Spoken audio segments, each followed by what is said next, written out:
dari kantor keuangan Simajalo Soposurung Baligi. Saya Pendeta HKBP Paruluhan Resort Parulian menyapa Bapak Ibu, saudara-saudara sekalian. Salam sejahtera bagi kita semuanya. Sebelum kita membaca dan merenungkan firman Tuhan pagi hari ini, marilah kita berdoa. Ya Allah Bapa, hati dan pikiran telah kami buka untuk disapa oleh firman Tuhan. Amin. Firman Tuhan yang menjadi kekuatan dan sukacita bagi kita dalam melaksanakan aktivitas kita pada hari ini, Sabtu 16 Oktober 2021 di akhir pekan ini, tertulis dalam 1 Raja-Raja pasal 3 ayat 9. Demikian bunyinya. Maka berikanlah kepada hambamu ini hati yang paham, menimbang perkara untuk menghakimi umatmu, dengan dapat membedakan antara yang baik dan yang jahat. Sebab siapakah yang sanggup menghakimi umatmu yang sangat besar ini? Hati yang paham membedakan antara yang baik dan yang jahat. Saudara-saudara yang terkasih dalam Kristus Yesus, suatu hari Raja Salomo diberitakan pergi ke Gibeon untuk mempersembahkan korban kepada Allah. Di Gibeon Allah menampakkan diri kepada Salomo dalam mimpinya di waktu malam. Allah berfirman kepada Salomo, "Mintalah apa yang hendak kuberikan kepadamu."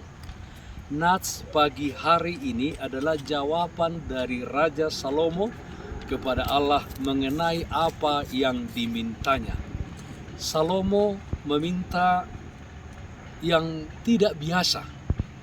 Dikala orang-orang mengutamakan harta, kekuasaan, kehormatan, nyawa musuh, umur yang panjang, bahkan ada juga yang meminta wanita, Salomo mengutamakan hikmat di dalam hidupnya. Salomo meminta kepada Allah untuk diberikan kepadanya dengan mengatakan hati yang paham menimbang perkara untuk menghakimi umat Israel dengan dapat membedakan antara yang baik dan yang jahat. Saudaraku yang terkasih, Salomo meminta perlengkapan dalam rangka menjalankan tugasnya sebagai seorang raja terhadap bangsa yang besar, yakni bangsa Israel. Salomo sadar bahwa beban pekerjaan seorang raja itu begitu berat baginya. Ia memerhatikan tanggung jawabnya terlebih dahulu dan bukan haknya sebagai raja. Karena dengan berhikmat, Salomo dapat menjalankan tugas pemerintahan dan memimpin bangsanya dengan adil dan benar. Tuhan memandang baik permintaan Salomo itu dan memberikan hati yang penuh hikmat dan pengertian. Bahkan Tuhan juga memberikan apa yang tidak diminta oleh Salomo, yaitu kekayaan dan kemuliaan. 1 Raja-Raja pasal 3 ayat 13 dikatakan, "Apa yang tidak kau minta aku berikan kepadamu, baik kekayaan maupun kemuliaan, sehingga sepanjang umur takkan ada seorang pun seperti engkau di antara raja-raja." Saudaraku yang terkasih, ketika kita mendapatkan suatu pilihan, kita cenderung untuk memilih yang mudah, nyaman, instan, dan tentu yang menyenangkan. Semua pilihan kita tersebut berorientasi pada diri kita sendiri, bukan pada kehendak Tuhan atau kepentingan sesama kita manusia. Yakobus 4 ayat 3 mengatakan, "Atau kamu berdoa juga, tetapi kamu tidak menerima apa-apa, karena kamu salah berdoa. Sebab yang kamu minta itu hendak kamu habiskan untuk memuaskan hawa nafsumu. Berdoalah kepada Tuhan supaya kepada saudara dikaruniakan hikmat, sehingga di dalam setiap perkataan dan perbuatan saudara memiliki hati yang paham, membedakan antara yang baik dan yang jahat.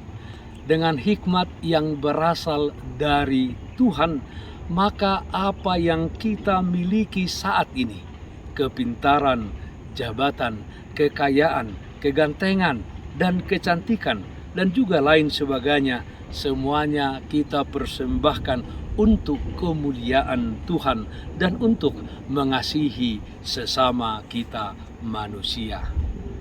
Amin. Mari kita nyanyikan buku Ende 232 ayat 2, Sian Sude Parulian na Arga.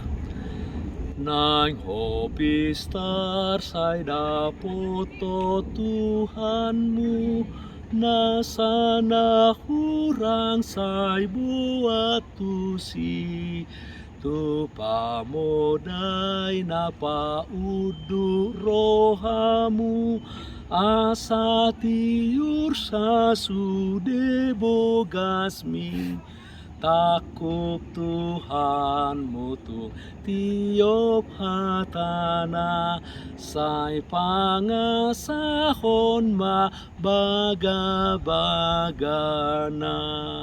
Marilah kita berdoa. Ya Allah Bapa dalam surga, terima kasih atas sapaan firman Tuhan. Kiranya di dalam kehidupan kami di tengah-tengah dunia ini, Tuhan mengaruniakan kepada kami hati yang paham untuk membedakan apa yang baik dan apa yang jahat. Sehingga di setiap perkataan dan perbuatan kami, kehendak Tuhan yang nyata di dalamnya, kami selalu memilih yang baik, yang benar, yang berkenan di hadapan Tuhan. Kami berdoa untuk orang-orang yang sakit, Tuhan memberikan kesembuhan, yang berduka Tuhan memberikan penghiburan. Dalam satu hari ini, di akhir pekan ini, kami serahkan seluruh aktivitas kami ke dalam tangan pengasihan Tuhan saja. Terima kasih Bapa dalam surga, dalam nama anak-Mu Tuhan Yesus Kristus kami berdoa. Amin. Kasih karunia Tuhan kita Yesus Kristus dan kasih setia dari Allah Bapa dan persekutuan Roh Kudus, itulah yang menyertaimu hari ini kekal sampai selama-lamanya. Amin. Bapak Ibu, saudara-saudara yang terkasih, taatlah akan protokol kesehatan, memakai masker, mencuci tangan dengan air yang mengalir, memakai sabun, menjaga jarak, menghindari kerumunan, dan yang terutama jangan lupa berdoa kepada Tuhan, memberikan kepadamu kekuatan dan sukacita. Salam sehat, tetap semangat, Tuhan Yesus memberkati kita semuanya. Shalom.